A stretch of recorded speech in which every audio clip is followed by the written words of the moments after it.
नमस्कार, मैं हूं प्रदीप आजाद। चंबल के बीहड़। अब चंबल के बीहड़ का नाम सुनते ही जाहिर है आपके दिलो जहन में एक तस्वीर उभरती होगी, डकैतों के गिरोह की।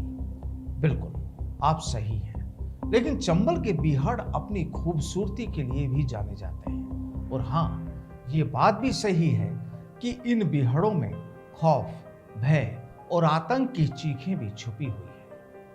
सदियों से चंबल की घाटी बागी, बंदूक, बदमाश और डकैतों के नाम से कुख्यात और विख्यात रही है। चंबल के बीहड़ों पर डकैतों के लिए कहा तो ये भी जाता है कि एक मरे दो जावे, जाको वंश डूब ना पावे। दरअसल सदियों से चंबल के बीहड़ को डकैतों की शरण स्थली माना जाता रहा है और इन चंबल के बीहड़ों में डकैतों की बंदूक कभी भी खामोश नहीं रही।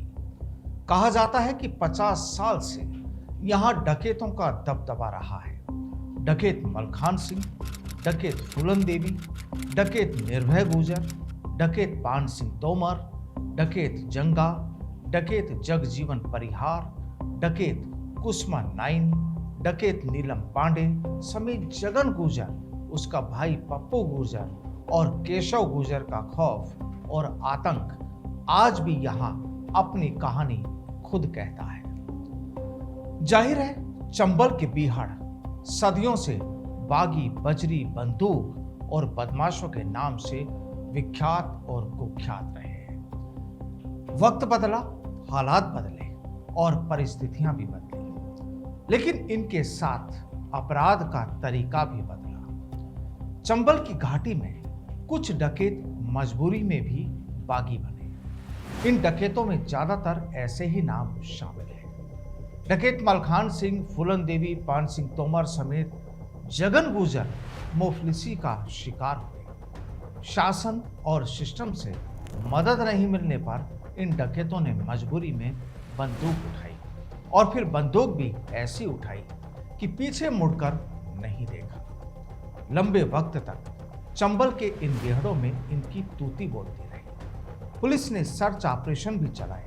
कुछ डकैतों के एनकाउंटर हुए, कुछ को पकड़ा गया तो कुछ ने सरेंडर कर दिया। तो चलिए आज की केस डायरी में हम बात करते हैं इसी चंबल के बीहड़ के जरिए अपना खौफ पैदा करने वाले डकैत जगन गुर्जर की।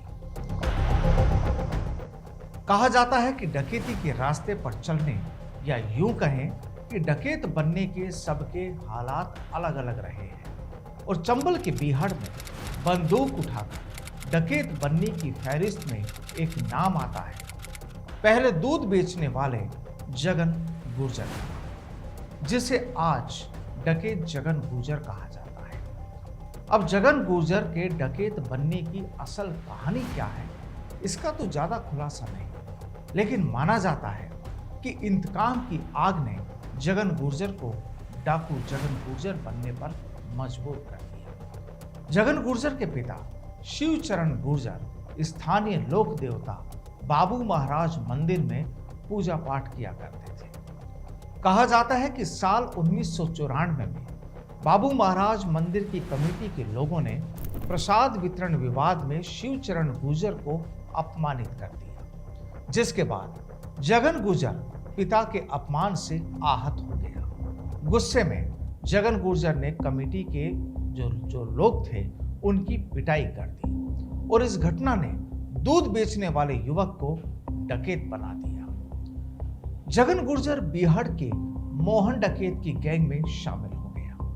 मोहन गुर्जर की गैंग में शामिल होने के बाद जगन गुर्जर का आतंक क्षेत्र में बढ़ता गया। करीब 5 साल तक मोहन गुर्जर की गैंग में रहकर जगन गुर्जर लूटपाट करता रहा। साल 1999 में जगन गुर्जर का डकैत मोहन गुर्जर के साथ विवाद हो गया और यह मामला जीजा की हत्या से जुड़ा था। कहा जाता है कि जमीनी विवाद में डकैत मोहन गुर्जर के रिश्तेदारों ने जगन गुर्जर के जीजा की हत्या कर दी थी, लेकिन जीजा की जमीनी विवाद में हत्या के बाद भी जगन गुर्जर डकैत मोहन गुर्जर की गैंग से जुड़ा रहा।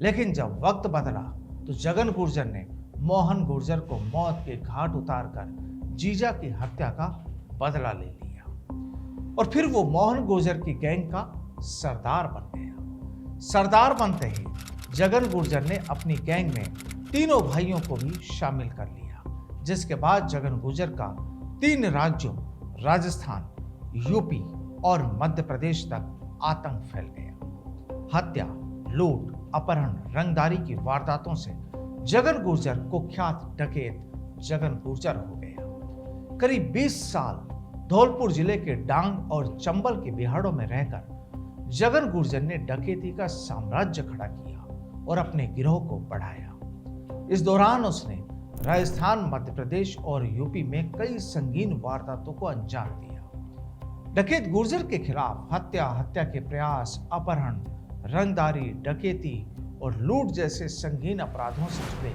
करीब 125 से ज्यादा केस दर्ज हुए। आपको बता दें कि जगन गुर्जर बसई डांग का रहने वाला है।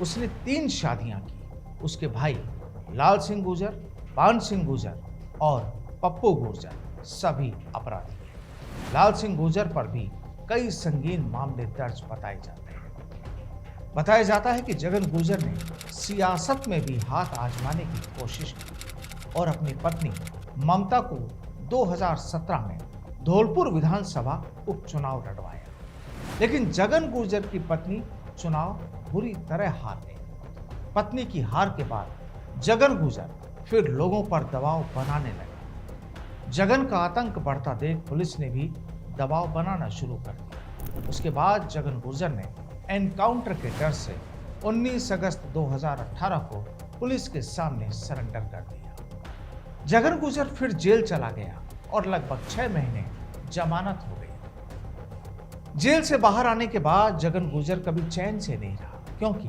पुलिस जगन को पकड़कर फिर जेल भेज देती। साल 1994 से शुरू हुए डकैत जगन गुर्जर के जुर्म के अध्याय के बाद कहा जाता है कि डकैत गुर्जर को कभी पुलिस गिरफ्तार नहीं कर पाई।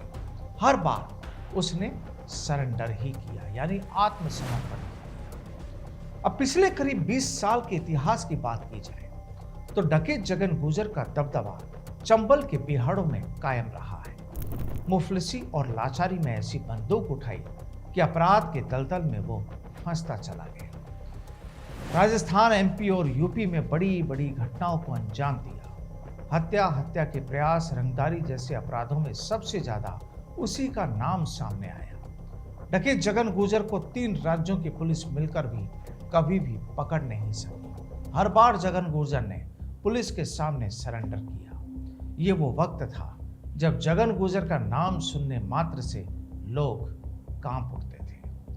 आपको बता दें कि साल 2008 में गुर्जर आंदोलन के दौरान डकैत गुर्जर ने तत्कालीन मुख्यमंत्री वसुंधरा राजे के महल को जला देने की धमकी दे दी थी। इसके बाद उसकी मुश्किलें और बढ़ गई। पुलिस ने उसे पकड़ने के लिए 11 लाख रुपए के इनाम का ऐलान किया। आखिर पुलिस का दबाव बढ़ा तो उसने 2009 में सरेंडर किया। बहरहाल जब जगन गुर्जर पर पुलिस का प्रेशर बढ़ा तो उसने सरेंडर किया।